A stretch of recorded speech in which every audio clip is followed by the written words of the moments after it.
não conseguir pegar o início ou não conseguir participar, depois a gente disponibiliza o link para assistir a reunião.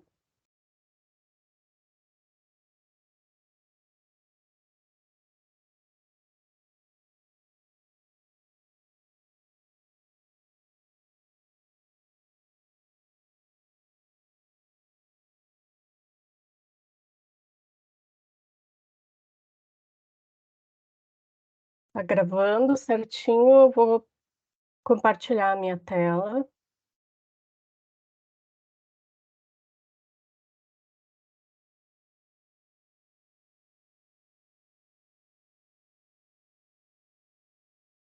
Vocês conseguem ver a minha tela?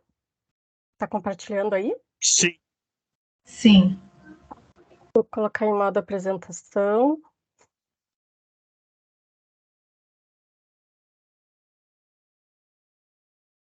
Então, essa é a nossa 8ª reunião do eixo no todo, né? Desde que as reuniões tiveram início antes da conferência. Qual vai ser a ordem dos nossos trabalhos de hoje? Primeiro, a gente vai apresentar o cronograma das reuniões até julho. Um breve resumo de como foram as oficinas temáticas e a oficina temática do eixo. Uma conceituação sobre áreas de interesse social e cultural. Depois nós teremos a apresentação das comissões, né, CETARF e CADAP, mas a CADAP, infelizmente, a gente não vai conseguir apresentar hoje, porque a colega está na sede da Esmamos e lá a gente está sem internet. E depois seguimos com a discussão do subgrupo, né, que trata das áreas de interesse sociocultural. Nós tivemos uma pequena alteração no cronograma do eixo até julho. Nós estamos aqui no cronograma geral da revisão do plano, na parte de fechamento da leitura da cidade, né? Passamos as oficinas temáticas em maio e agora em julho a gente tem o fechamento da leitura da cidade com um seminário que está previsto para o dia 22 de julho.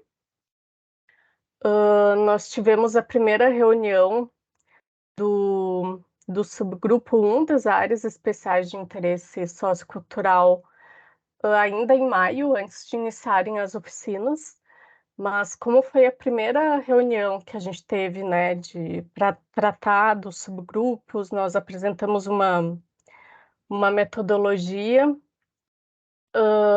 mas, né, entendemos que faltou um embasamento para a gente discutir, né, então hoje a gente está retomando essa discussão do subgrupo 1, né, e com essas palestras das comissões, conforme foi solicitado naquela reunião, né, para ter também uma base de como tramitam os processos de regularização fundiária e que envolvem áreas de interesse social dentro da prefeitura. Então, nós teremos ainda hoje essa discussão. No dia 20, daqui a 2 semanas, nós teremos daí o subgrupo 2, que trata dos espaços públicos. Aí, na próxima semana já, a gente vai ter o subgrupo 4, Fomento ao Desenvolvimento Social. Na outra semana, então, já em julho, primeira semana de julho, daí nós unimos o subgrupo 3 e o 5, Inclusão Social e Acesso à Cidade, por entender que eles têm várias similaridades, né? E depois, dali a 2 semanas, no dia 18, uma semana antes do seminário, nós teríamos uma reunião de consolidação, né? Porque a ideia é que cada grupo leve para o seminário os resultados das discussões que teve, né, durante esse período, e daí isso a gente, né, pretende formatar com vocês. Ali no dia 11 não está prevista a reunião, né, mas daqui a pouco, se a gente sentir necessidade, né, que precisa ter mais alguma reunião para discutir algum tema ou algum subgrupo, a gente pode fazer, né, uma extraordinária. E então esse seria o nosso planejamento até o seminário, né, do dia 22 de julho, que está previsto para acontecer no sábado. O local ainda, né, está em processo de definição. Quando chegar mais perto, a gente vai ter mais detalhes daí.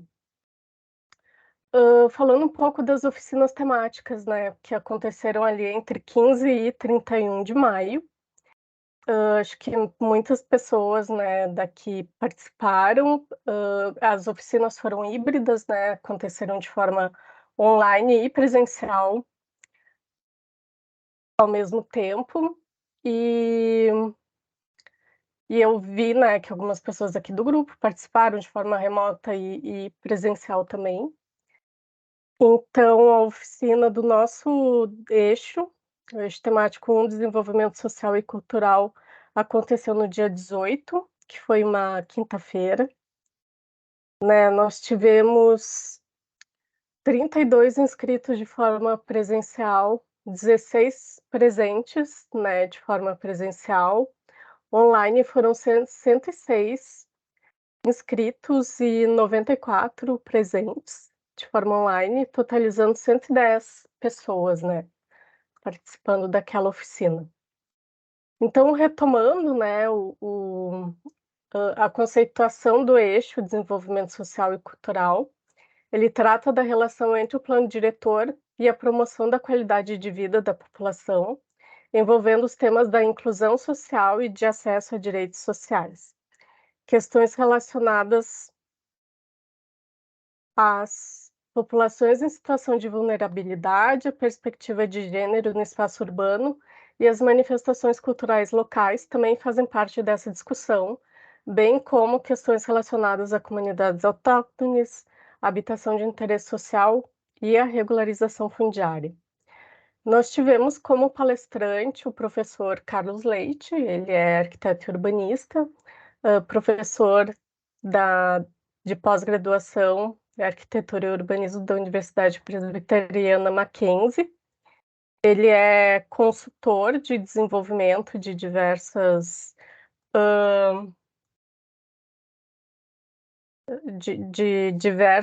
organizações do terceiro setor e bancos de fomento e desenvolvimento também. Já foi gestor público, diretor da São Paulo Urbanismo, e ele tem muita experiência, né, nesse tema de urbanismo social, e editor, foi organizador desse guia de urbanismo social que está disponível online para quem quiser dar uma olhada, porque ele é um material mais assim direcionado às comunidades, né? Que tem uma leitura fácil, né? Ele trata de termos técnicos, mas de forma bem acessível.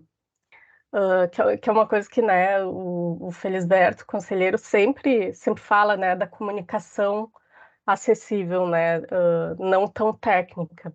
Então, a gente pode, aqui nessa apresentação tem o link, mas a gente pode passar o link para vocês depois, para darem uma olhada no material, que é muito rico.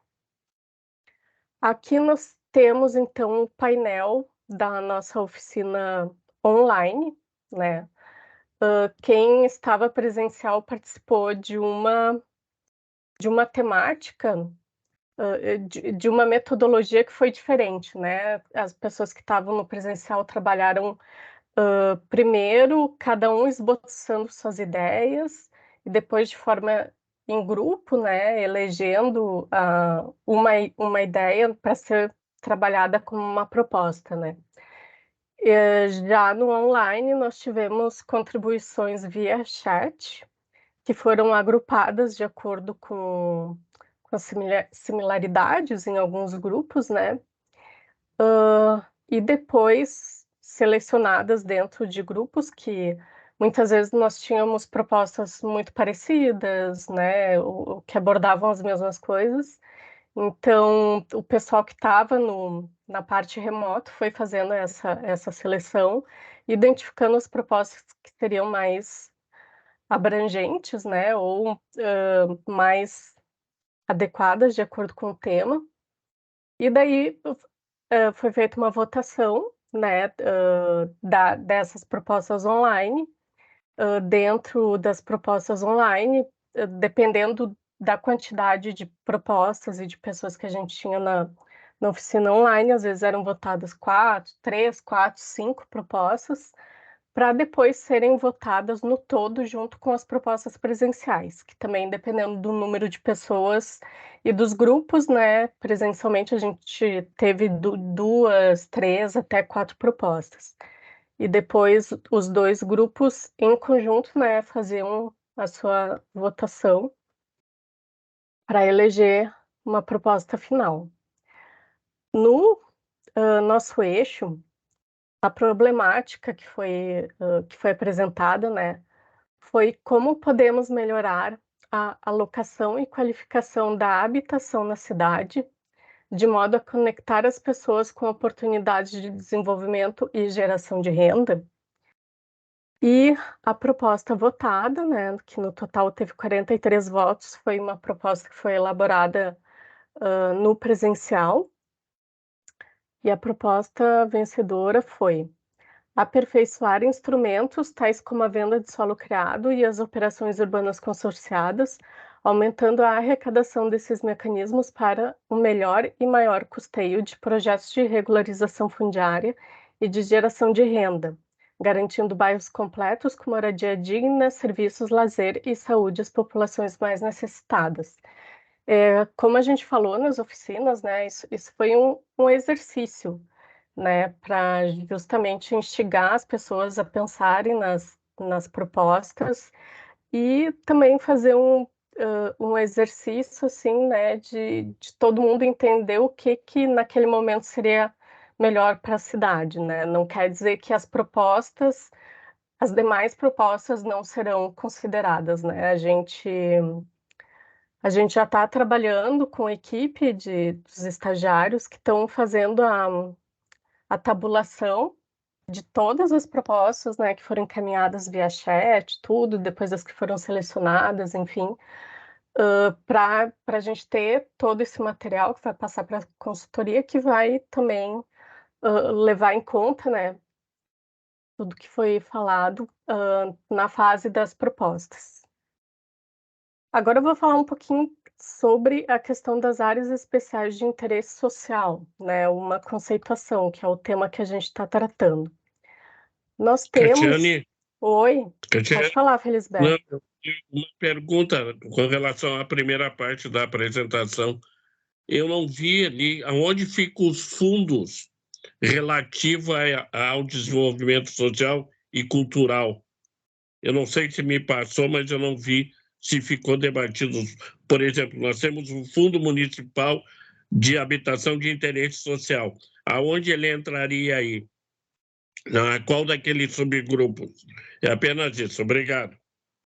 Ah, tá. Fala com relação às oficinas. Eu não lembro se foi falado especificamente dessa questão dos fundos, né? Mas isso são instrumentos que, né, provavelmente vão entrar num detalhamento posterior também, né? Da fase de propostas do plano diretor. Obrigado. De nada. Então, eu trago aqui a conceituação das áreas especiais de interesse social, que elas estão previstas no plano diretor desde 99, né? Elas são. Porto Alegre foi um dos primeiros municípios no país a implementar, né, esse instrumento de áreas especiais de interesse social. E no plano diretor nós temos ele dentro do capítulo dos equipamentos urbanos e das áreas especiais e da seção das áreas especiais de interesse urbanístico, que se divide em áreas especiais de interesse social, áreas urbanas de ocupação prioritária, áreas de contenção ao crescimento urbano e áreas de revitalização.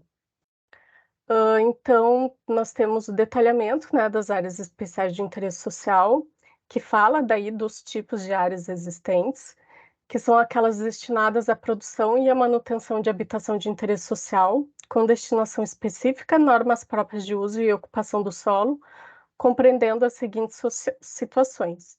Nós temos as AEs 1, que são assentamentos autoproduzidos por população de baixa renda, em áreas públicas ou privadas, aplicando-se nessas áreas, conforme o caso, os seguintes instrumentos de regularização fundiária. Depois o plano cita, né, alguns instrumentos que são utilizados no processo de regularização fundiária. Aqui nós temos a Vila Orfanotrófio 2, né, como um exemplo de um assentamento autoproduzido, é uma AES 1. Depois nós temos a AES 2, que daí são loteamentos públicos ou privados irregulares ou clandestinos, que atendam às condições de habitabilidade, conforme citado no artigo. Esses loteamentos, geralmente, eles têm uma característica assim, de parcelamento mais regular, com infraestrutura, né? Eles não são autoproduzidos como os anteriores, então eles têm uma organização um pouco mais adequada em termos de infraestrutura urbana, mas muitas vezes eles têm alguma questão, né, que eles não foram aprovados, não foram levados a registro. E aqui nós temos, né, como exemplo, o loteamento Castelo Branco, conjunto habitacional Vila Farrapos, né, ali junto à Arena do Grêmio, que foi inclusive implementado pelo Departamento Municipal de Habitação. Depois nós temos as AIs 3, que são imóveis não edificados, subutilizados, localizados na área de ocupação intensiva, que são destinados à implantação de habitação de interesse social, né, que são os locais destinados à implantação da produção habitacional, né, que nós vimos ultimamente, né, nos últimos tempos acontecendo com relação ao programa Minha Casa Minha Vida. E aqui é um empreendimento na zona leste da cidade, na Avenida Silveira Bittencourt. E nós temos, por fim, as AEs 4, que são áreas ocupadas por população de baixa renda, com incidência significativa de edificações precárias, né? São áreas geralmente degradadas, carentes de serviços públicos, de equipamentos comunitários, e esse é um exemplo da Vila Santo André, que fica dentro de uma alça, né, de acesso à BR-116, e que são comunidades, assim, realmente bem precárias, né, que as edificações, as casas são bem pobres e não tem muita infraestrutura. Então aqui, né, nós temos a conceituação de cada ex, né, e o tipo de instrumento que é utilizado, né, dependendo se é área pública ou privada. Em áreas públicas se usa a concessão do direito real de uso, concessão do uso especial para fins de moradia, direito de superfície, são instrumentos que geralmente é o DEMAP que faz a gestão, né, que garante a posse, né, das pessoas que moram, não garante a propriedade, por serem áreas públicas, mas a posse dos moradores, que já é uma garantia jurídica. Em áreas privadas, então, se faz uso capião especial de imóvel urbano, né, e a gente tem previsto no plano diretor aqui, o fornecimento de assistência técnica e jurídica gratuita, né, para os menos favorecidos. Aqui nós temos um mapa com a identificação, né, das AEs dentro do município. Elas são as AEs 1 e 2, elas são instituídas por decreto do Poder Executivo, porque são um reconhecimento de uma situação existente, né? E as AEs 3, que são para terrenos para produção habitacional, somente mediante lei ordinária, né? Aqui eu trago também, como a gente está tratando do tema cultural, eu trago um pouco do que o plano diretor fala sobre as áreas de interesse cultural, que são zonas que apresentam ocorrência de patrimônio cultural representativo da história da cidade, com características físicas ou não que lhes conferem um caráter excepcional. Apesar do artigo falar nessa questão não física, a gente não vê aqui em Porto Alegre, né, essa questão de áreas de interesse cultural que não sejam basicamente as áreas onde tem edificações, né, o patrimônio edificado. Então, aqui se fala do inventário do patrimônio cultural, que devem ser observados o valor histórico, arqueológico, a excepcionalidade, valores de representatividade, de referência, arquitetônicos, simbólicos, práticas culturais, tradições e heranças, considerando ainda as relações físicas e culturais com o entorno, né? E ainda incluindo os sítios arqueológicos e áreas de interesse arqueológico, estabelecendo conceitos, conteúdos, critérios de seleção, características, vigência, formas de proteção e incentivo. Então, realmente nós temos hoje em dia, né, a área de interesse cultural que são definidas pelos bens edificados, né? E essa outra parte do plano ficou em a ver com relação ao reconhecimento de comunidades. O Estatuto da Cidade, ele foi posterior ao plano diretor e ele absorveu esse conceito, né, das áreas especiais de interesse social, mas ele se chamou de zonas. Então, por isso que Porto Alegre tem essa característica de ter a nomenclatura diferente de outras cidades no país que também usam o instrumento, mas que já adotam o nome de zonas especiais de interesse social, de acordo com o Estatuto da Cidade. Então, o que o Estatuto diz que devem haver diretrizes para a regularização fundiária de assentamentos urbanos irregulares, previsão de áreas para habitação de interesse social por meio da demarcação de zonas especiais de interesse social. E nessas áreas, a previsão de áreas para habitação de interesse social por meio da demarcação de zonas especiais de interesse social, né, como instrumento de política urbana.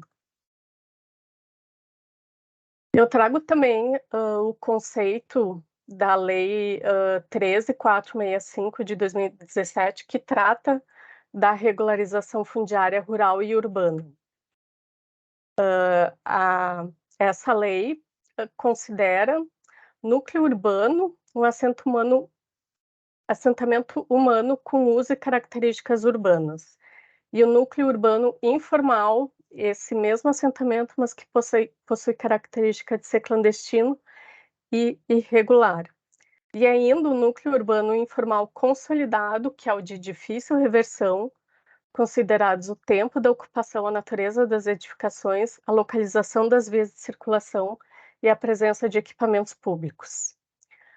Então, nesses casos, né, onde já existe esse núcleo consolidado, esse urbano consolidado, se aplica um instrumento de REURB-S, que é a REURB de interesse social, que é a regularização fundiária aplicável aos núcleos urbanos informais ocupados predominantemente por população de baixa renda.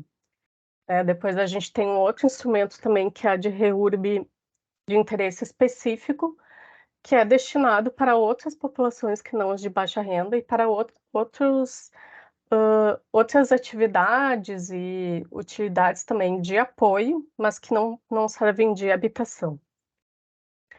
Uma das coisas que essa lei diz é que a REURB não está condicionada à existência da zona especial de interesse social na cidade, mas que esse instrumento, ele é um instrumento de planejamento, né? Então, agora eu passo para a arquiteta Natália, que vai fazer a apresentação com relação à CETARF. Eu vou descompartilhar aqui, Natália, daí tu pode compartilhar a tua tela, a tua apresentação. Tá bom. Obrigada, Kati. Primeiramente, bom dia a todos. Meu nome é Natália, eu trabalho na equipe de projetos especiais com a arquiteta Simone e nós trabalhamos dentro da unidade de projetos especiais, que está também inserida no organograma dentro da coordenação de planejamento urbano e está vinculada à diretoria de planejamento urbano. Então, eu e a Simone, a gente participa, né? Temos assento, digamos assim, na CETARF, e eu vou falar um pouquinho como é que é a dinâmica da comissão.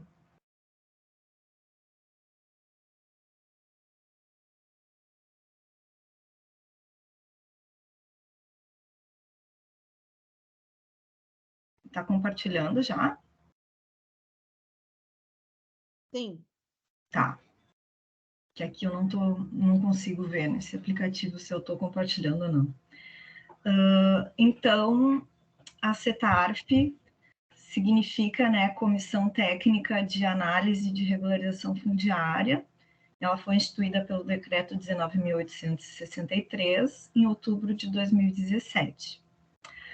Ela tem o objetivo de gerenciar, centralizar e agilizar a tramitação, a análise, a aprovação, o licenciamento urbano ambiental, a fiscalização e o recebimento das obras de infraestrutura de projetos urbanísticos e também os complementares nos processos de regularização fundiária. Então, a comissão ela tem como competência emitir,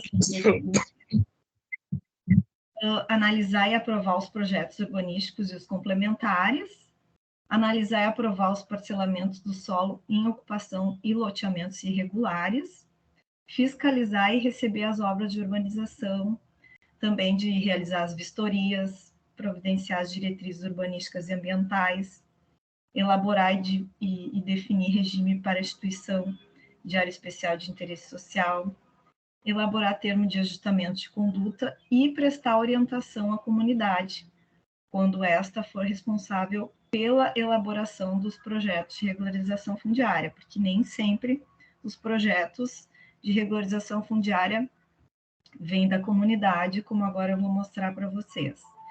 Então, como bem falou a arquiteta Catiane, nós basicamente analisamos, né, através do Poder Executivo, 2 tipos de AEs, AEs 1 e AEs 2, né? Então, como ela falou já para nós, as AEs 1 são os assentamentos autoproduzidos por população de baixa renda em áreas públicas ou privadas.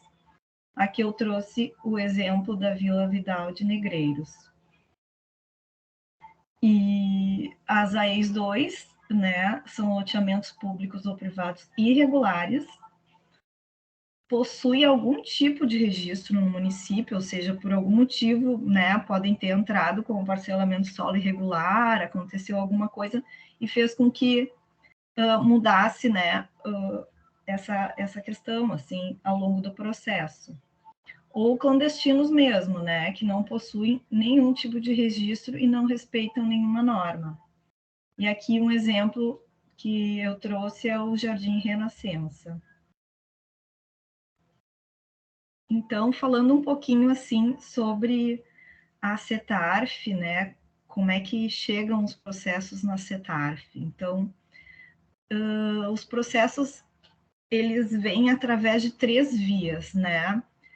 Os processos podem vir pelo DEMAB, né, que eles trazem as demandas de AES 1 e AES 2, né? Então, para a comissão, para fazer essa regularização, ou seja, eles desenvolvem os projetos, né? O próprio departamento desenvolve esses projetos e protocola na CETARF para passar pela análise da comissão. Também vem através da PARF, né? Que é a Procuradoria, e da PGM, quando envolve questões judiciais, né? Então, muitas vezes esses núcleos, eles estão sofrendo processo, né? Enfim, às vezes o município, né, é o autor, às vezes o município é o réu. Então, através desses processos judiciais, vem essa demanda, né, da PGM para a comissão. Então, há um protocolo, né, desses projetos dentro da comissão da CETARF. E a terceira via, digamos assim, é através das cooperativas, né? Então, a própria comunidade se articula, né, contrata um responsável técnico que faz todo um levantamento da área, né? tem toda uma questão também com outros agentes, com assistentes sociais, enfim, até para comprovação, né, da modalidade da REURB, se é realmente interesse social ou se é uma REURB de interesse específico. Então, tem esse projeto desenvolvido e é encaminhado para a CETARF. Então, são essas 3 vias. E a CETARF é composta de várias secretarias, né? Então, nós temos a SMAMUS, né, que tem 4 assentos. Então, tem um assento que é das áreas de risco, outro é das áreas da área ambiental, tem um assento que é da área urbanística, e tem um assento que é do risco ambiental, urbanístico, dos equipamentos de lazer. Depois tem a Secretaria de Educação, também, com assento, a Secretaria de Saúde, a SMOI, que é a Secretaria de Obras e Infraestrutura, né, que analisa também os projetos, o DEMAI, que é Água e Esgoto, né, que também analisam água e esgoto e a questão da drenagem, então tem dois assentos. Tem a própria PGM, né, que analisa todas as questões jurídicas, né, que envolvem os projetos de regularização fundiária, e a Secretaria de Regularização Fundiária, juntamente com o DEMAB, né, também analisam essas questões pertinentes às suas determinadas áreas. Então, falando um pouquinho assim do plano, a questão de regularização fundiária, ela é mencionada no plano de maneira difusa e pouco detalhada, né? É bem como a arquiteta Catiane apresentou, fala mais sobre as questões de AEIs, mas não se aprofunda muito. Então, antes da lei da REURB, tinha a lei federal, né, 11.977, de 2009, que era que regia um programa Minha Casa Minha Vida, né? E a regularização fundiária, ela tinha esse viés de ser apenas de interesse social, né? Então, agora, a partir de 2017, que foi instituída a Lei Federal 13.465, né, que é a lei da REURB, ela ampliou essas modalidades, né, e expandiu também para a REURB-E, né, que é esse de interesse específico, né. Então, já existia na prefeitura o decreto 19.566 de 2016, que regulamentava os procedimentos para aprovação desses projetos de regularização fundiária em AEIs 1 e 2. No entanto, em 2017, quando veio essa lei da REURB, há uma necessidade de revisão desse decreto, né, para a gente adequar um pouco essas questões novas, né, em termos de REURB. Mas uma coisa importante que aqui em Porto Alegre se determinou que não tem nada assim que a lei exija, né, a lei da REURB exija, é que sempre quando se aprova um projeto de regularização fundiária, é instituído uma AEIs naquele local.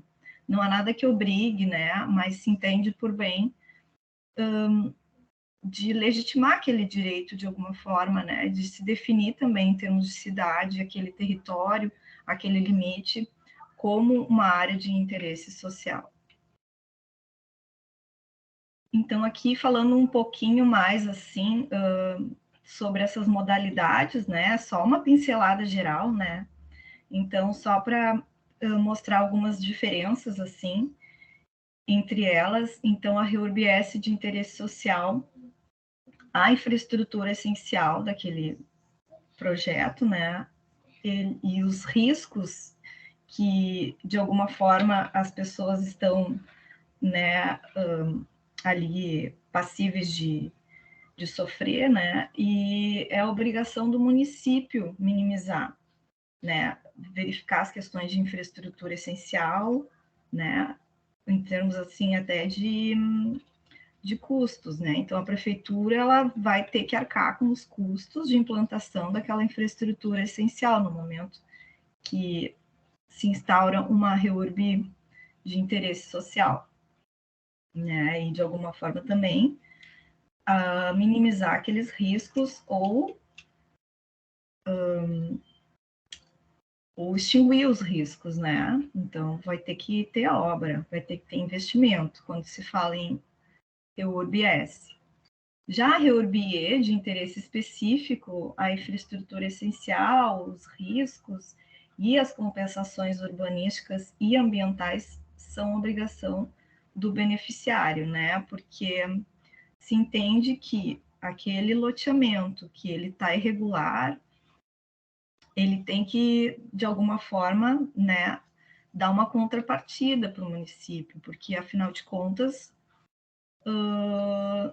mesmo tendo condições, né, as pessoas optaram, ou de alguma forma aconteceu, de não atenderem ao plano diretor, né? Então, se entende que aquele loteamento, aquele condomínio, enfim, ele tem que prestar essas contrapartidas, né, essas compensações para o entorno, né? Então, é essa diferenciação, assim, basicamente, que se tem na lei, assim, de uma para outra. E tem a REURB-I também, né, que é essa outra modalidade, que é o REURB inominada, que ela é aplicada a parcelamentos do solo ocorridos antes de dezembro de 1979, né? Ela não é muito comum, eu, nesse tempinho aí que eu estou na comissão, eu nunca vi, sei que alguma vez já tramitou, mas ela não é muito comum, assim. A lei deixou esse precedente para atender a esses casos, né, mais antigos, enfim. Então, tem essa opção de tramitar esses processos mais antigos mesmo. Então, vou falar agora um pouquinho das etapas, né? Depois que são protocolados os projetos na CETARF, ele segue uma tramitação. Ela varia um pouquinho, aqui eu vou explicar um pouquinho, mas é basicamente são as mesmas etapas, tá? Essa primeira etapa de condicionantes, ela nem sempre ocorre. Ela ocorre quando os processos, por exemplo, necessitam uma análise prévia, geralmente do DEMAB, tá? Para ver se realmente eles são passíveis de serem instaurados, se a REURB é passível de ser instaurada ou não. Então, essa etapa está bem vinculada, assim, ou a questões judiciais, porque também, às vezes, o Ministério Público faz essa consulta, né? É como se fosse uma consulta, dá para dizer, né? Uma análise prévia. Então, o DEMAB ou Ministério Público, a PGM, eles entram com processo, né?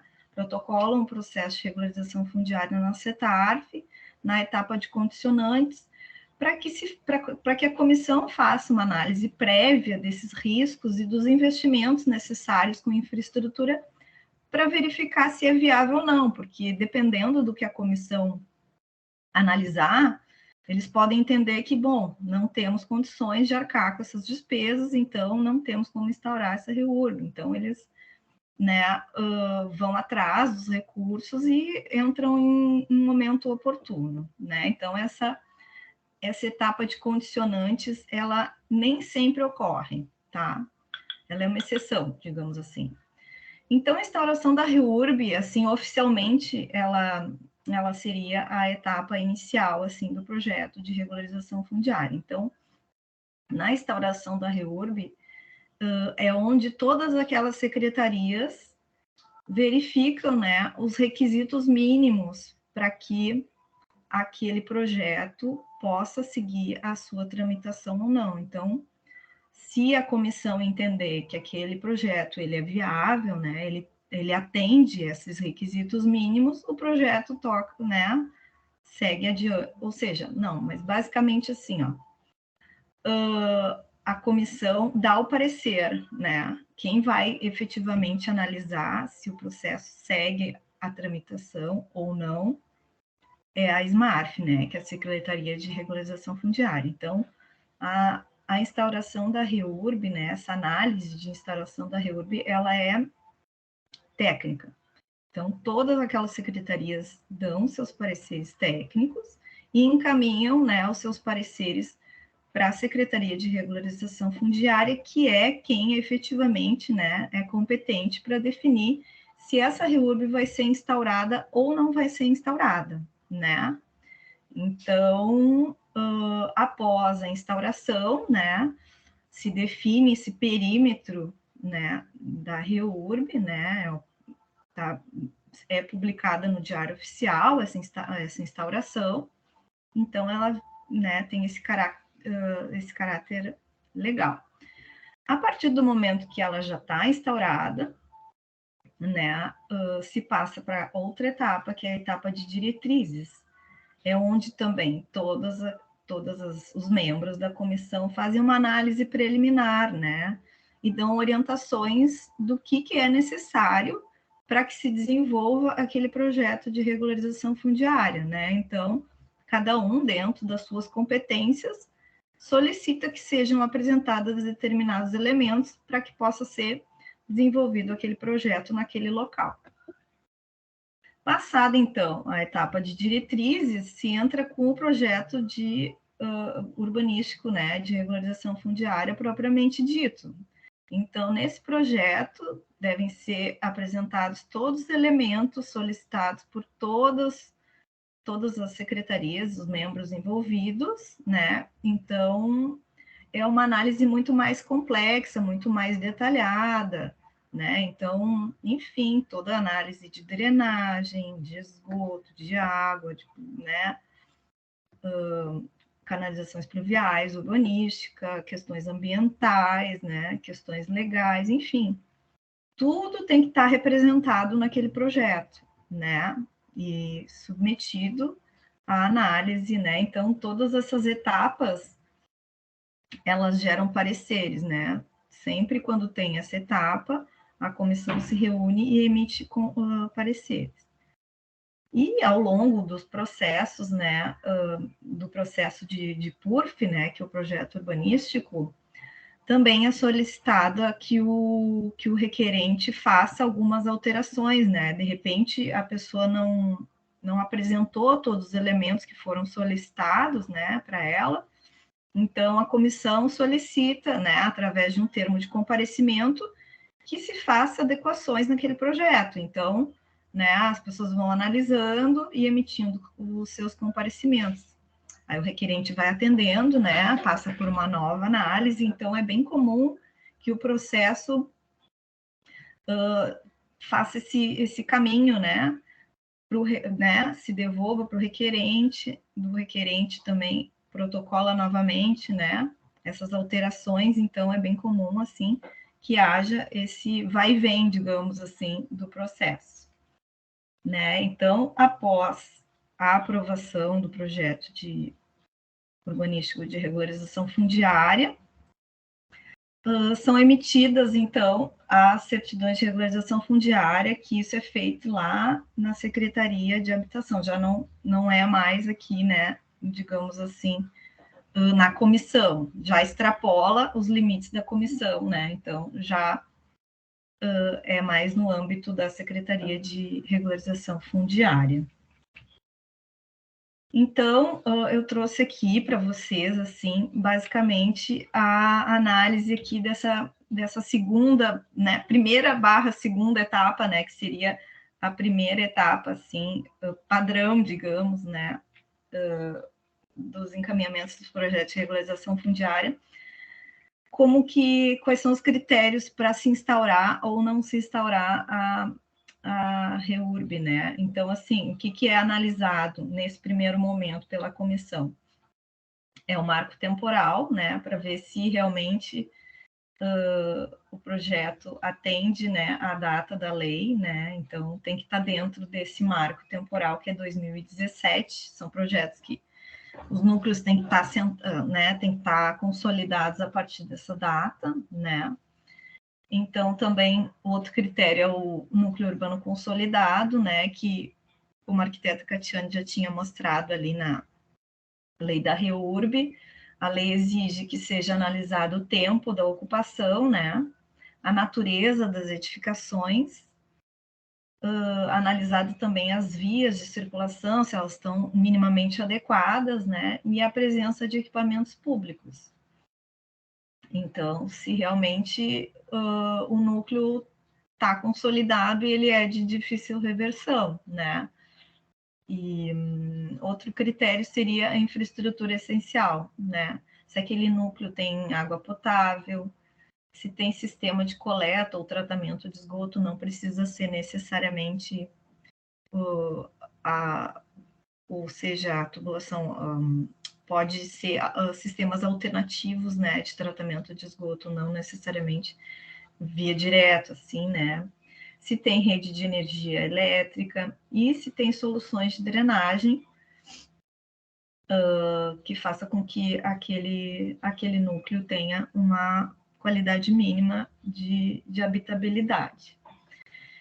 E, por último, análise de riscos, né, e alguns estudos ambientais. Então, se identifica se há possibilidade de eliminação, correção ou administração desses riscos.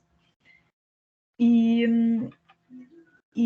o que se faz, né, o que a lei também permite é que, vamos dizer, em se identificando alguma área dentro daquele projeto, alguma área que há um risco, muitas vezes o que ocorre é separar aquela área que há um risco para não impedir que a outra área maior, digamos, possa ser aprovada. Então, se costuma retirar do perímetro, digamos, as áreas de risco e aprovar as áreas que são passíveis de aprovação, né? Para que se possa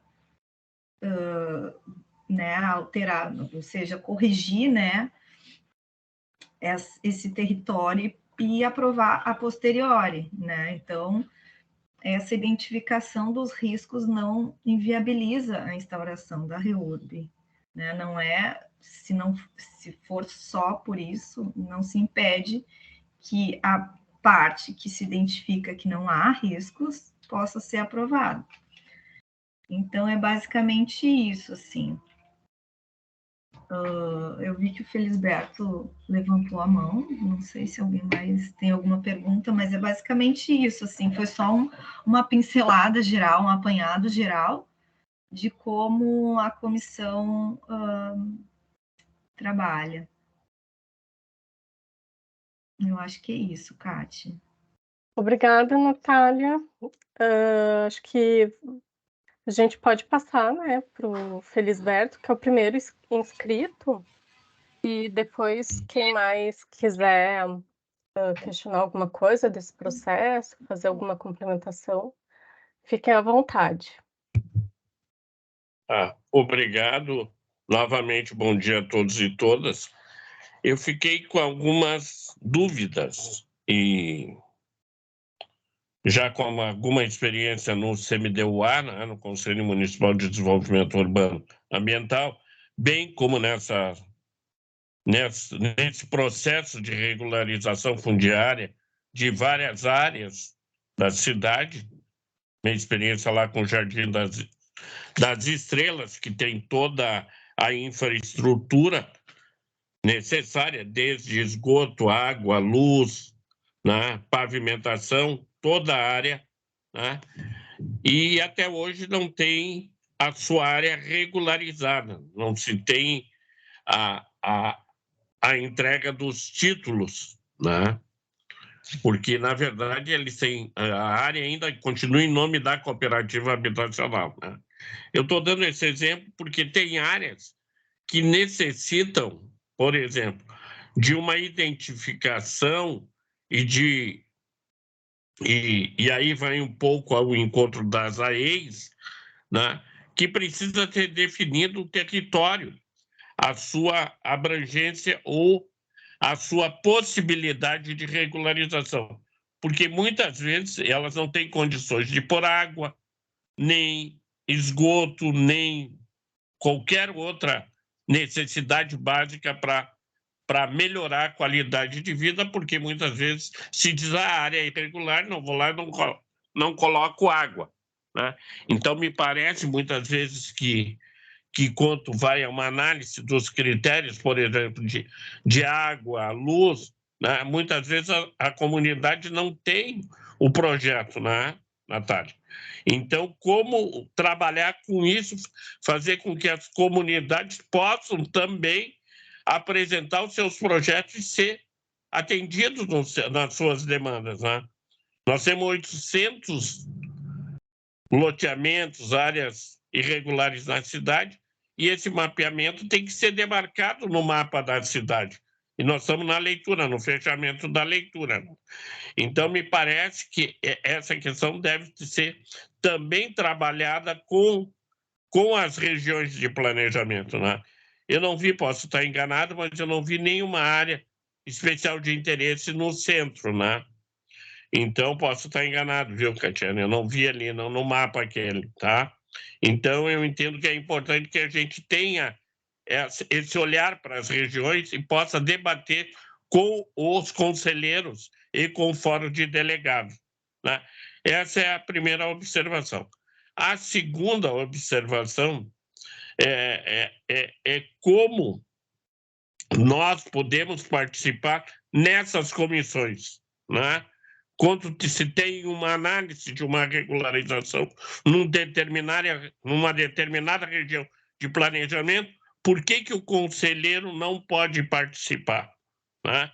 Eu acho que a gente tem que ampliar a participação, não ficar só com olhar técnico, porque muitas vezes o conselheiro da região é um técnico, é arquiteto, então tem uma visão. Eu sou advogado, então na análise jurídica eu posso estar lá também junto contribuindo, né?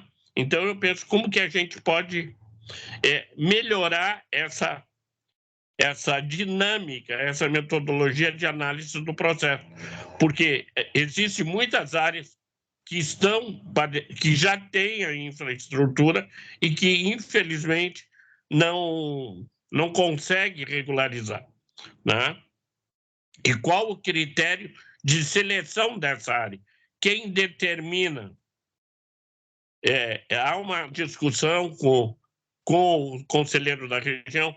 Por exemplo, eu nunca vieram me consultar como conselheiro na região centro, né? Então, eu acho que não sei se nas outras regiões ocorre isso, mas na região centro não existe isso. E nós temos áreas que precisam ser regularizadas no centro, que são construções pelo poder público. É a Planetário, é o Condomínio dos Anjos, é ali a Princesa Isabel, a Vila dos Papeleiros, a Santa Terezinha, elas não estão regularizadas, né?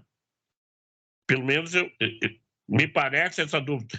Nem mesmo um planetário, né? Posso estar errado. Então, me preocupa isso. Então, era isso por enquanto. Se eu me lembrar de mais alguma coisa, é que foram tantas lâminas que eu acabei, né, me centrando em algumas coisas que ainda eu tinha na lembrança. Tá? Obrigado.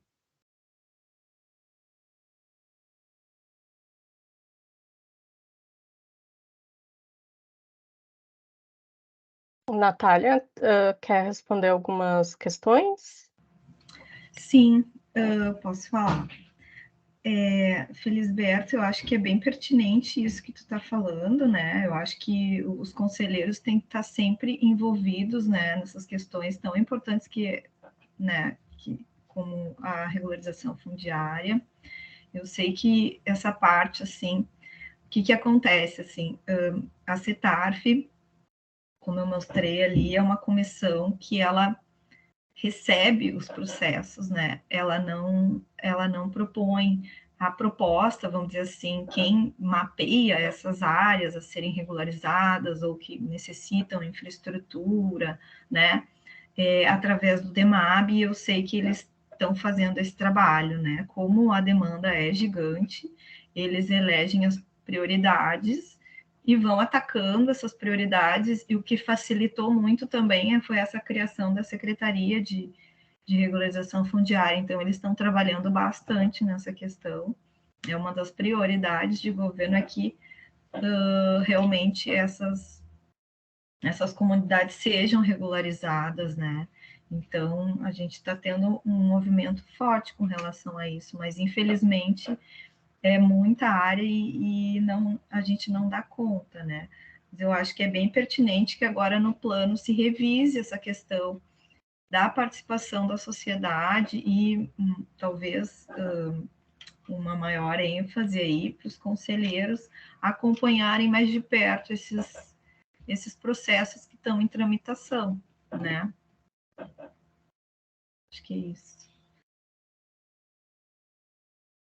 Eu poderia falar um pouquinho também, né, da questão de como viabilizar isso.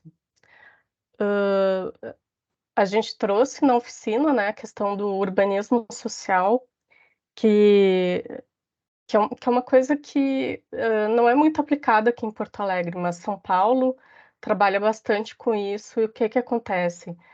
Tem muitas empresas do terceiro setor, né, muitas organizações não governamentais, que também trabalham junto às comunidades e muitas vezes abraçam as comunidades e acabam desenvolvendo projetos, né? Então, essa iniciativa, né, de ter, como a Natália falou, só o município não dá conta, né, de tanta demanda. E nós temos também a figura da assistência técnica, né, que é prevista, né, no nosso Conselho de Arquitetura e Urbanismo, né, que os arquitetos possam desenvolver, né, esses projetos até com uma taxa de... agora eu não lembro se a taxa do registro de responsabilidade técnica, se ela é menor ou se ela é isenta, e é um, assim, uma via de trabalho que está se abrindo com bastante força, assim, para muitos arquitetos já trabalhando com isso, né? Trabalhando com essas questões de regularização. Então, que também podem dar essa assessoria, né, às comunidades, que daí elas podem também pedir junto ao DEMAB, né, que sejam atendidas. As demandas também via orçamento participativo, mas elas também podem se organizar, às vezes como cooperativa, enfim, e, né, contratar uma assistência técnica para desenvolver esses projetos. Mas eu entendo que, assim, tem coisas que a gente teria que rever no plano, né, de mecanismos, que a lei da REURB foi posterior, o próprio Estatuto da Cidade, né, e falando do centro, né, eu acho que, acredito que essas áreas que o Felisberto comentou, da Santa Terezinha Planetária, elas estão nesse mapa que está na apresentação, mas como ele está muito pequeno, ele não aparece, que são manchinhas pequenas, assim, comparando com o tamanho de uma Vila Tronco e de uma Mato Sampaio, né, que são bem maiores, assim, né, a gente não consegue enxergar. Mas eu entendo que também a gente tem que pensar, né, principalmente no centro, que a gente já falou muito, né, questão de gravar edificações que estão abandonadas como de interesse social também, né, para fins de... O programa Minha Casa Minha Vida agora, novo, né, remodelado, parece que vai ter um incentivo para a questão do retrofit, né, então isso é uma forma da gente conseguir assegurar também nas regiões mais centrais, dotadas de infraestrutura, o acesso, né, dessa população que muitas vezes não consegue, né, acessar ao mercado formal e acaba ocupando áreas de risco, enfim, e outras situações. A Claudete está com a mão levantada também. Fica à vontade, Claudete. quando quiser falar.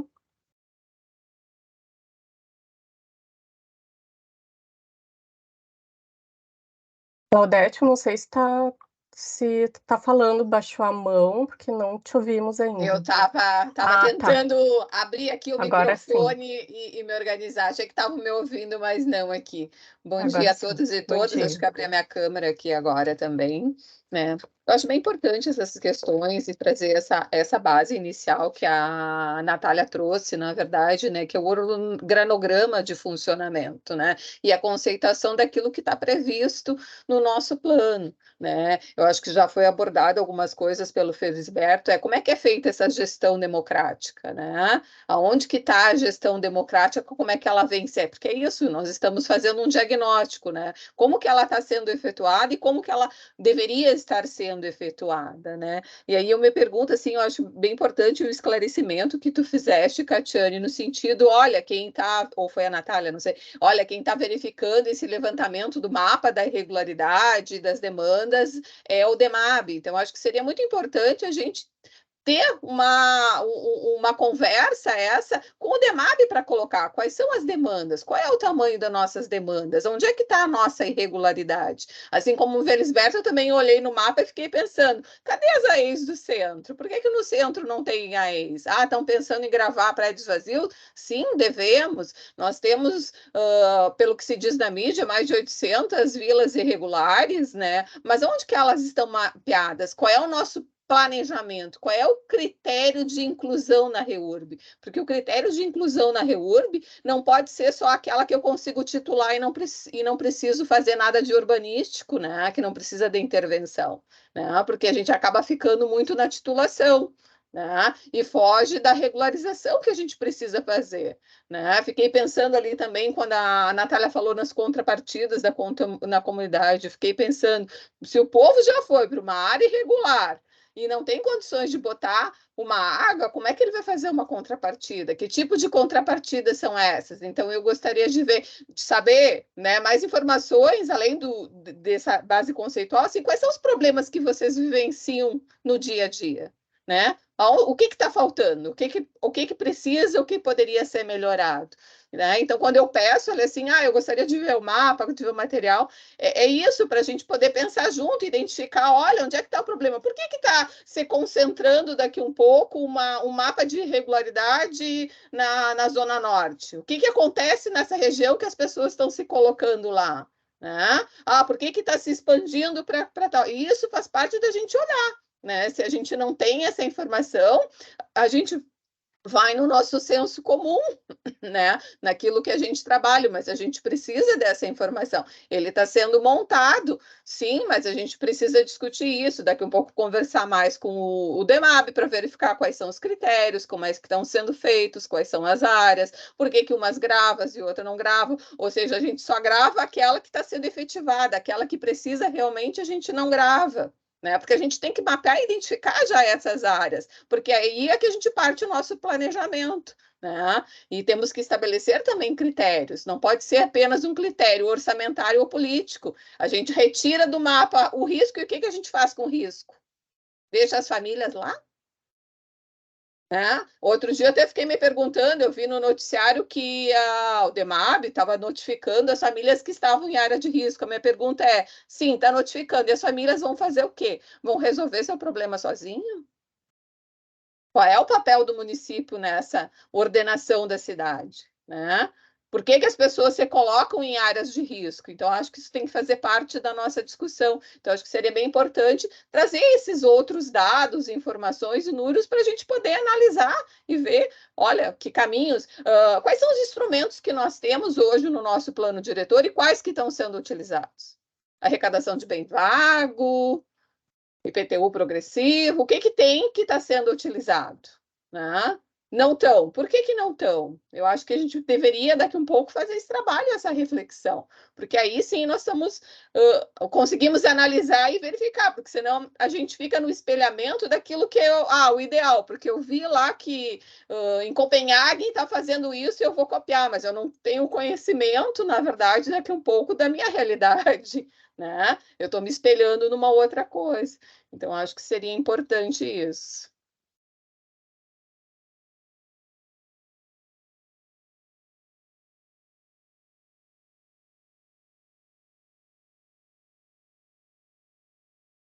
Nath, não sei se tu quer responder a Claudete, o Felisberto tá com a mão levantada de novo, mas acho que seria importante responder as questões, né, dela. Sim. Também tenho algumas observações. Eu queria só observar, Claudete, que eu acho que na minha explicação talvez eu não tenha sido muito clara, tá? Te peço desculpas até, porque assim, as contrapartidas, elas elas vêm da modalidade da REURB-E, tá? E a REURB-E, ela não é a REURB de interesse social. Então, a REURB-E, as pessoas têm, a renda delas não está classificada como interesse social, né? Por isso que tem esse instrumento das contrapartidas, né? Porque são, né, condomínios, assim, que já possuem infraestrutura, que as pessoas têm uma renda elevada, né? E que por algum motivo elas estão irregulares, né? E aí precisam adequar a questão registral mesmo, né? Então, aí que se entra essa questão das contrapartidas, né? Não é comum que tenha contrapartidas na REURB-S. Também não se descarta essa possibilidade, né? Em termos, pode ser que haja, mas é difícil que isso ocorra, tá? Eu acho que é isso, Kati. Só complementando o que seria contrapartidas na REURB-S, eu entendo que na verdade seria alguma mitigação de algum dano ambiental, no caso, né? Não seria no caso da população tem que pagar, né? Por uso ou por alguma coisa. E a ideia é que esses recursos vindos, né, das contrapartidas da REURB-E, que sirvam também, né, como recursos para se implementar as intervenções, né, nas áreas de interesse social. Porque sim, eu concordo com a Claudete, né? O que tem se visto ultimamente é a questão registral, né, que é muito importante, assim, a segurança da posse, né, para os moradores, mas a urbanização acaba ficando em segundo plano, né. Nós temos no DEMAB várias obras que foram feitas de urbanização que foram através de demandas do orçamento participativo, né, que a comunidade entra, né, com a demanda de regularização, e daí tem várias fases, tem a contratação de levantamentos, daí projeto urbanístico, enfim, que isso fica a cargo do DEMAB, né? Mas, ultimamente, né, o AP, as demandas, enfim, não estão tendo andamento. Mas com relação também às demandas, né, a gente pode trazer, talvez, o pessoal do DEMAB e da SMARF também para falar um pouco sobre, que hoje em dia já se fala em 700 núcleos informais em Porto Alegre, né? Eu lembro que o Plano Municipal de Habitação, que foi feito lá em 2009, falava em 400 e poucos, né? E agora a gente já fala em, né, 700 e poucos.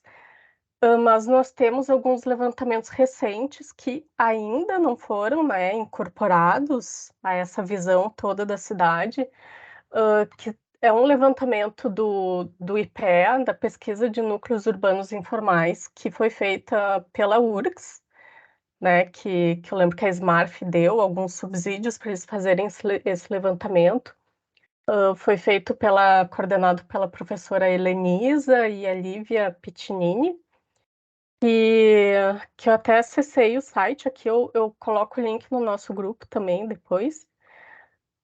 E também não faz muito tempo que saiu, acho que pouquíssimo tempo, acho que mês passado, ou talvez em abril, que saiu um novo levantamento das áreas de risco da CPRM, né, em conjunto com a Defesa Civil de Porto Alegre, que ainda está sendo divulgado esse material. Então, tudo isso vai formar essa base, né, para a gente ver onde que são as áreas mais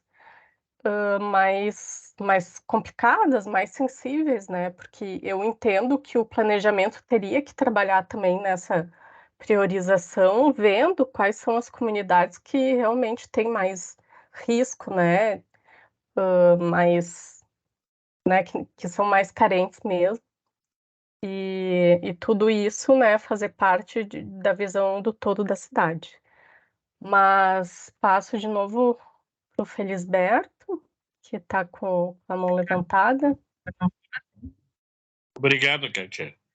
Não, eu queria retomar aquela discussão não, aquela conversa do início sobre a questão da regularização, né, e da identificação das áreas. Tem uma coisa que há muito tempo vem me chamando a atenção, que são a identificação e demarcação dos territórios quilombolas e indígenas, né? Tem todo um estudo feito pela Universidade Federal, né, que já tem o mapeamento dessas áreas e que elas precisam ser identificadas no planejamento da cidade, né, demarcado o seu território. Né? Então, é mais do que oportuno a gente ter uma definição disso, né? Que não basta assim, vamos regularizar, mas não, tem toda uma construção necessária, anterior, levando em conta as características, as formas de organização e fazer um projeto, né, de acordo com o olhar daquelas comunidades. Né? Eu acho que aí entra a nossa capacidade técnica, né? A partir do teu desafio, certo? E não simplesmente ficar na legalidade, né? Há coisas que não estão legal porque as pessoas não tiveram oportunidade de torná-las legal, né? É muita luta, é muita resistência, né? Já está lá desde 98 na Constituição Federal e não se implementou, né? Porque há um processo seletivo que faz parte do jogo, né? Da lógica que hoje se instalou no país e não se deixaria de instalar em Porto Alegre, né? Então, há uma disputa do território. E o território é fundamental para os quilombos e os indígenas, né? E me parece que nós, aqui em Porto Alegre, como somos pioneiros em muitas coisas, mesmo antes do Estatuto da Cidade, nós já tínhamos instrumento na Lei Orgânica Municipal, que é uma das mais avançadas, que é a nossa Constituição Municipal, que demarca muitos dos ex, por exemplo, como tu falaste, né, Catiane? Depois no Estatuto apareceu as ex, zonas especiais de interesse social. Né? Então, eu acho que isso é um tema que a gente tem que aprofundar a discussão. E eu vejo que nós temos recursos no Fundo Municipal de Habitação de Interesse Social que são deslocados para outras áreas e que não priorizam o que realmente interessa ao conjunto da sociedade. E aí vai mais por uma vontade política, né? Que é compra assistida, é o bônus moradia, né? Tu não implementa políticas de resolver o problema daquela comunidade ali, né? De repente, tu aplica 3 milhões numa comunidade, tu soluciona o problema daquela comunidade. Né? Vou dar um exemplo, por exemplo, o Maitá, a Cooperativa Habitacional Moradores da Vila Santo Antônio, fica na Ernesto Nauk-Bauer. Eu gosto de apresentar exemplo. Está lá. Hoje, a área está em nome da cooperativa, né? Mas o que falta? A urbanização, para que tenha a regularização concluída. E lá deve estar precisando de uns 3 ou 4 milhões, porque precisa de uma drenagem, né? De uma drenagem. Então, tem que se fazer uma parceria com o DEMAB, com o DEMAI, poderia-se buscar as emendas parlamentares, tanto a nível estadual como federal, municipal. Por quê? A obra deve estar em torno de 3 milhões, né? E se regularizaria, viu? E eles estão há mais de 30 anos esperando, sabe? É um absurdo. Demonstra a nossa incapacidade coletiva de resolver os nossos problemas, né? Então, é isso. Então, essa questão dos quilombos e território indígena, nós precisamos mapear isso. E, por fim, eu queria entrar na área especial de interesse cultural. Me parece que também nós temos que ter uma preocupação com aquilo que ainda não temos mapeado. Por exemplo, eu vou citar um exemplo aqui que a mim me chocou, que é a casa do Caio Fernando Abreu. É lamentável demolir essa casa, sabe? Não é um desrespeito a toda a história literária da cidade, do estado, do país. O cara era um expoente, sabe? A nível de... Então, a casa dele era um marco. Hoje, quem ficar aqui morou. Mas o que referência? Imagina se a gente tivesse destruído a casa de Dante Alighieri, em Florença, de Leonardo da Vinci, né? Olha bem, sabe? Está lá, e são mais de 1000 anos, sabe? Mantida porque não se permite destruir. Se usa as tecnologias modernas para melhorar a habitabilidade do local, mas ela está lá, o Duomo, imagina, o Duomo, a cúpula de Brunelleschi, e assim vai, tem exemplo do mundo inteiro. Então, nós temos que ter esse olhar, né? Desculpe se eu fugi um pouco, mas é isso, as áreas especiais de interesse cultural devem ser discutidas com as regiões de planejamento, né? Vou citar mais um exemplo aqui, mais local nosso. A Caixa d'Água de Petrópolis é um marco de implementação daquela comunidade. Aí vem não vamos demolir. Não tem que demolir. Aquilo é um marco. Tem que transformar aquilo num ponto cultural, né? Junto com a praça, sabe? Então é isso, é essas coisas que nós temos que ter um olhar para a realidade de Porto Alegre. E me estarrece muito, vamos importar os modelos de fora. Depende dos modelos, sabe? Obrigado. Obrigada, Felisberto. Então, essa questão, né, da demarcação das áreas quilombolas, indígenas, tradicionais, isso está sendo pautado, né, o tempo todo. Nós temos acesso a esse estudo da URGS, né, que demarcou essas áreas, e entendemos que isso não está no plano, mas que deveria estar, né? E daí é que a gente pensa numa outra conceituação, que seria talvez uma área de interesse social e cultural, né? Que para proteger realmente a comunidade tradicional que lá se encontra, né? Com relação também ao financiamento, né, aos fundos de habitação e tudo, nós podemos falar com o pessoal da Smarf e Demab também, né, para ver se eles teriam disponibilidade de falar um pouco sobre isso, né, de como está sendo essa gestão desses recursos, que realmente daí eu não tenho conhecimento para falar. E não, concordo com tudo que falaste, né, essa questão do cultural, ele é social, né, porque cada comunidade, cada grupo tem, né, se identifica com algumas questões, né. E Porto Alegre, a gente já tem alguns, né, alguns locais, assim, que são conhecidos, né, tem o Percurso do Negro também, que é um mapeamento, né, que bem interessante, que tem várias obras, que no trabalho do centro a gente indicou, né, que tem que ser valorizado, e tudo isso a gente tem que colocar, né, como a nossa cultura e o que a gente precisa preservar. Mas então, a gente já está quase chegando ao meio-dia, né, acredito que não temos, no momento, mais inscrições, então acho que a gente vai encerrando por aqui, e a nossa próxima reunião... Oi?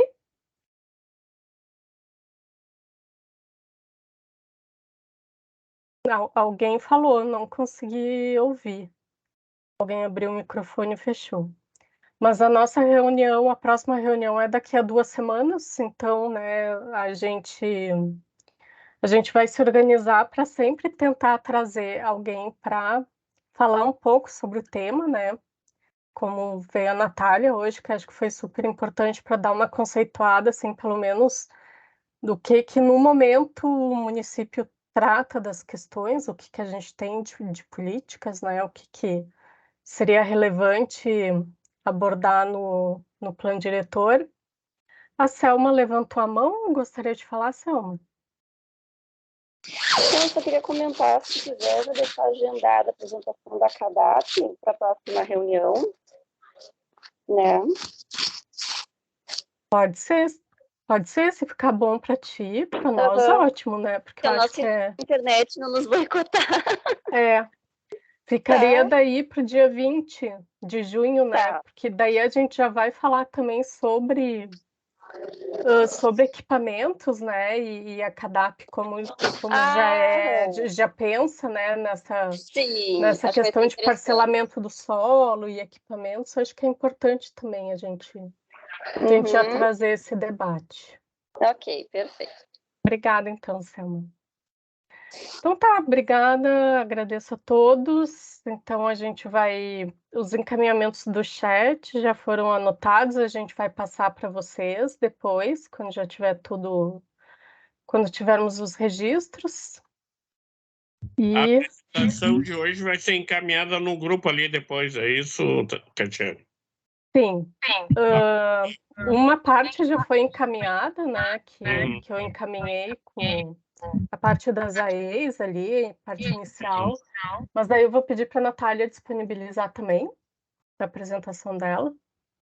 Sim, e daí a gente avisa vocês. Obrigado. Um bom dia. Tá bom? Tchau. Muito obrigada. Boa semana para todos. Tchau. Boa semana. Tchau. Tchau. Tchau, boa semana.